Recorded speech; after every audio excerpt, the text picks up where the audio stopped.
राधे राधे महाराज जी, आपके चरणों में कोटि कोटि प्रणाम। महाराज जी, आपकी कृपा से मुझे ज्ञात है कि हमारे पिछले जन्मों में किए गए कुकर्म ही हमें क्षति पहुंचाते हैं। महाराज जी, अगर पति शारीरिक क्षति पहुंचाए एवं जान लेना हमला करे तो महाराज जी ऐसे में सहन करना चाहिए या क्या प्रतिरोध? नहीं, रिपोर्ट करनी चाहिए। पति का अधिकार, पत्नी का परस्पर प्रेम एक सीमा तक है। ऐसा नहीं कि वो हमारे साथ एक राक्षसी व्यवहार कर सके। नहीं, अगर पति सम्मान योग्य है तो पत्नी भी अर्धांगिनी है। हम अपने प्राणों का जैसे पोषण करते हैं ऐसे पत्नी का पोषण करना चाहिए।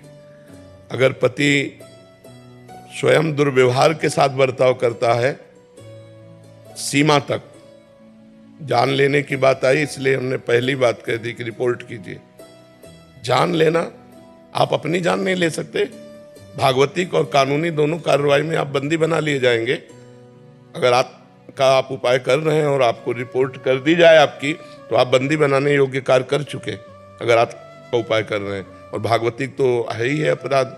तो अगर पत्नी की जान लेने की बात आती है तो उसे रिपोर्ट कर देना चाहिए। बिल्कुल समय नहीं लगाना चाहिए, क्योंकि ऐसा आदमी कभी भी हानि कर सकता है। तो ये बात सरकार को पता होनी चाहिए कि हमारा पति हमारी जान ले सकता है, और संबंध विच्छेद कर देना चाहिए। कम से कम जीवन भगवान के लिए है। अगर तुम्हें मैं पति माना, भगवान माना, और तुम ऐसा दुर्व्यवहार करो, यहाँ तक करो कि आप हमारी हत्या करने की सोच लो, तो फिर आप पति नहीं है। फिर ऐसे राक्षसों के लिए जेल बनी हुई है। वो राक्षस है, वो पति नहीं है, वो दंड का अधिकारी है। जो ऐसे गंदे आचरण करने वाले पागल लोग हैं, इन्हीं के लिए जेल भरी हुई है। ऐसों को रिपोर्ट करना चाहिए, तुरंत दंडित करने का विधान करना चाहिए। ऐसों को बख्शा नहीं जाना चाहिए। यदि पत्नी गलत आचरण करती है तो आप उचित डांट सकते हो। यदि आपके धर्म की मर्यादा के खिलाफ जा चुकी है तो आप डिवोर्स दे सकते हो। मारने का अधिकार नहीं है, मारने का अधिकार नहीं है। मारने का अधिकार हमारे कानून को है। वो जब देख लेगा कि इतनी बड़ी अपराधिनी, तो फिर उसकी सजा कानून, वकालत या जो वो जज हैं वो देंगे। ऐसे नहीं, मनमानी आचरण थोड़ी है। किसी को अधिकार नहीं किसी को मारने का। वो सरकार के कानून के अधिकार में है कि किसको 20 साल की सजा देनी, किसको आजीवन या किसको फांसी, अपने अधिकार में नहीं है जी। वैदिक लक्ष्मीकांत शास्त्री जी, रेवासा से। महाराज जी प्रणाम। महाराज जी, मैं ऑनलाइन व ऑफलाइन माध्यम से 4000 बच्चों को वेद का ज्ञान प्रदान किया है और कर रहा हूँ। महाराज जी कह रहे हैं कि स्वयं 2 गुरुकुल भी संभाल रहा हूँ, परंतु महाराज जी मैं बच्चों से दक्षिणा रूप से उस अध्ययन के लिए कुछ शुल्क लेता हूँ, परंतु बहुत से लोग इसे निषेध बताकर, वेद का व्यापार बताकर मेरा मन ऐसा खिन्न हो जाता है। नहीं, क्यों नहीं? गुरु दक्षिणा का विधान शास्त्रों में पहले से रखा हुआ है। ऐसा कैसे? फिर वो जो गुरुकुल चला रहा है वो अधिपति कैसे अपने परिवार का पोषण करेगा? भाई हाँ, वेद बेच नहीं रहा, उसका कार्य है वेद अध्ययन करना, अध्ययन कराना, दान लेना, दान देना, यज्ञ करना, यज्ञ कराना। ये सत्कर्म ब्राह्मण के हैं। तो हमारे गुरुकुल में गुरुदक्षिणा दे के ही गुरुकुल से निवृत्ति होती थी।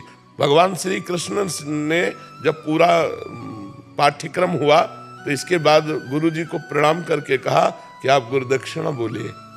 संदीपनी गुरु भगवान ने भगवान श्री कृष्ण से कहा कि आप जैसा शिष्य हो, ये सौभाग्य हमें मिला। जगतपति भगवान हमारे शिष्य, इससे बड़ी हमें गुरुदक्षिणा नहीं चाहिए। तो भगवान ने कहा नहीं, बिना गुरुदक्षिणा दिए ये रीति नहीं है, तो आप गुरुदक्षिणा मांगिए। तो उनका फिर गुरु माता से पूछिए।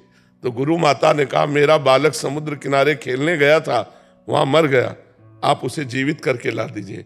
भगवान लाए और गुरुदक्षिणा में वो दिया, गुरु माता को जीवित पुत्र दिया। तो ये शास्त्र प्रमाणित बात है।